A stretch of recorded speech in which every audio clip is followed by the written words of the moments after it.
नमस्कार दोस्तों, उम्मीद है आप सभी लोग स्वस्थ होंगे, मस्त होंगे, तंदुरुस्त होंगे। तो आज फिर हम एक नया टॉपिक लेके आए हैं जिसे कहते हैं कस्टमर अवेयरनेस प्रोग्राम। ये प्रोग्राम है हमारा केवाईसी को लेके। एसआईपी से करने से पहले जो डॉक्यूमेंट की ज़रूरत पड़ती है उसकी आज हम बात करेंगे।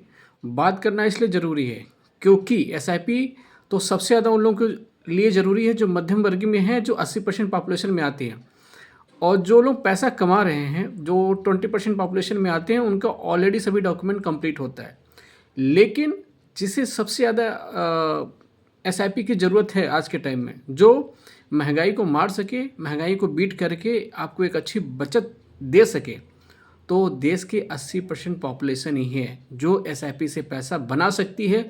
लेकिन सबसे बड़ी विडंबना या ट्रेजेडी ये है कि उन 80% लोगों के में अगर आप देखेंगे तो मैक्सिमम लोगों का डॉक्यूमेंट इनकम्प्लीट रहता है, जिसके वजह से वो एसआईपी में पार्टिसिपेट नहीं कर पाते। तो आज हम आपको बताएंगे कि क्या क्या डॉक्यूमेंट आप कैसे रखें कि आपका एसआईपी का इन्वेस्टमेंट बहुत ही अच्छे तरीके से होगा, एकदम कम टाइम में होगा और बिना किसी रुकावट के होगा। ठीक है, तो हम जो बातें बोलने जा रहे हैं उसको ध्यान से सुने, या आपके पास पेन और पेपर हैं तो उससे नोट कर लें। तो चलिए जल्दी से स्टार्ट करते हैं कि एसआईपी करने के लिए क्या क्या डॉक्यूमेंट की ज़रूरत होती है, जिसे कहते हैं केवाईसी। के मतलब नो, वाई मतलब योर, सी मतलब कस्टमर। नो योर कस्टमर के लिए क्या क्या डॉक्यूमेंट की ज़रूरत पड़ती है। सबसे पहले ज़रूरी होता है आपका आधार। दूसरे नंबर पे ज़रूरी होता है पैन। और इन दोनों से सबसे ज़्यादा ज़रूरी है आज के टाइम में आपका आधार पैन से लिंक होना चाहिए। अगर आप शहरी क्षेत्रों में देखोगे, सिटी में देखोगे, तो मैक्सिमम लोगों के आधार पैन से लिंक होते हैं।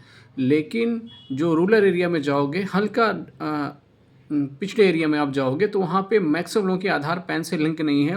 और आज के टाइम में आधार से पैन के लिंक कराने की कॉस्ट लोग 1200 से 1400 रुपये तक लेते हैं। इसलिए आपका आधार होना चाहिए, आपका पैन होना चाहिए आपके पास, आधार से पैन लिंक होना चाहिए। 3 बात। चौथी बात, जो भी इन्फॉर्मेशन आपकी आधार पे है सेम वही इन्फॉर्मेशन आपकी पैन पे होनी चाहिए। जो नाम आपका आधार पे लिखा है, जैसे XYZ कुमार श्रीवास्तव, तो आधार पे भी आपका होना चाहिए XYZ कुमार श्रीवास्तव, या XYZ कुमार सिंह पैन पे है तो आधार पे होना चाहिए XYZ Kumar Singh. Date of birth ... 1990 है तो भी आपका आधार पे सेम डेट ऑफ बर्थ होना चाहिए ... 1990। दोनों आधार पैन पे जो आपका नाम है, आपके फादर का नाम है या वाइफ का नाम है, सेम स्पेलिंग भी सेम होनी चाहिए, उसमें कोई एरर नहीं होना चाहिए। अगर स्पेलिंग में एरर है तब भी आपका एसआईपी का प्रोसेस या इन्वेस्टमेंट का प्रोसेस रुक जाता है। तो मैं फिर से जल्दी से रिपीट करता हूँ। सबसे पहला इंपॉर्टेंट है आधार पैन से लिंक होना चाहिए, क्लियर। दूसरा, आपके पास आधार पैन होना चाहिए।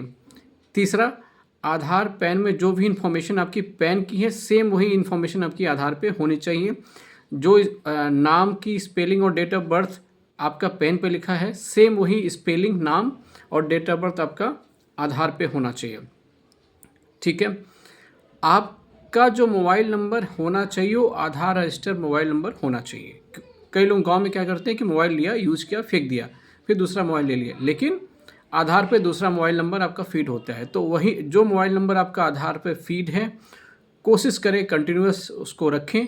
अगर कभी आपका मोबाइल नंबर चेंज हो गया तो उसको अपने आधार में ज़रूर अपडेट कर लें, क्योंकि अगर आपके आधार में मोबाइल नंबर अपडेट नहीं रहेगा तो OTP का प्रोसेस नहीं होगा। OTP का प्रोसेस नहीं होने की वजह से आपका SIP का इन्वेस्टमेंट रुक जाता है। ठीक है। उसके बाद आपका बैंक डिटेल होना चाहिए। बैंक डिटेल के प्रूफ के लिए क्या मांगती है, या तो आप कैंसिल चेक दो, चेक लीजिए, उस पर कैंसिल कर दीजिए, कैंसिल करके चेक की ज़रूरत पड़ती है, या जिस बैंक में आपका अकाउंट है उसके पासबुक की फ़ोटोकॉपी की ज़रूरत पड़ती है, या आपके पास अगर उस बैंक का स्टेटमेंट है तो उसकी फ़ोटोकॉपी की ज़रूरत पड़ेगी।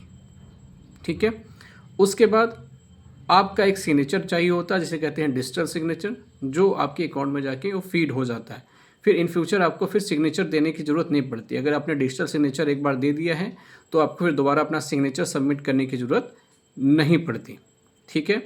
उसके बाद आज के टाइम में इन्वेस्टमेंट के किसी भी प्रोसेस में आपको नॉमिनी बनाना पड़ता है। नॉमिनी अपने वाइफ को, अपने बच्चे को, किसी भी आपको बना सकते हैं। तो जिसको आपको नॉमिनी बना रहे हैं उसका नाम होना चाहिए, उसका डेट ऑफ बर्थ होना चाहिए।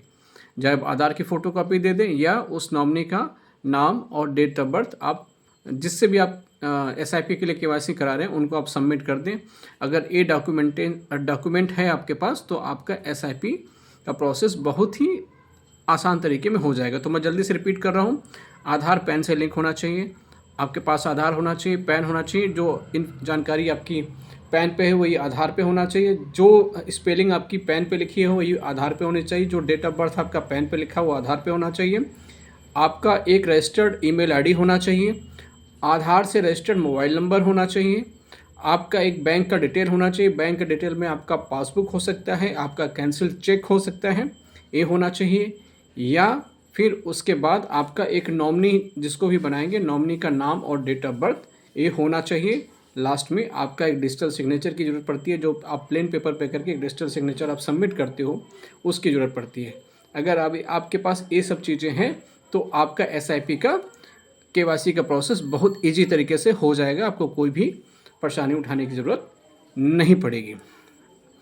और किसी भी जानकारी के लिए आप मुझे कॉन्टैक्ट कर सकते हो 9415130164 पर। ठीक है, तो अपने डॉक्यूमेंट को सही कराइए और अपनी ज़िंदगी की इन्वेस्टमेंट की ग्रोथ की राह पे बहुत तेज़ी से आगे बढ़िए।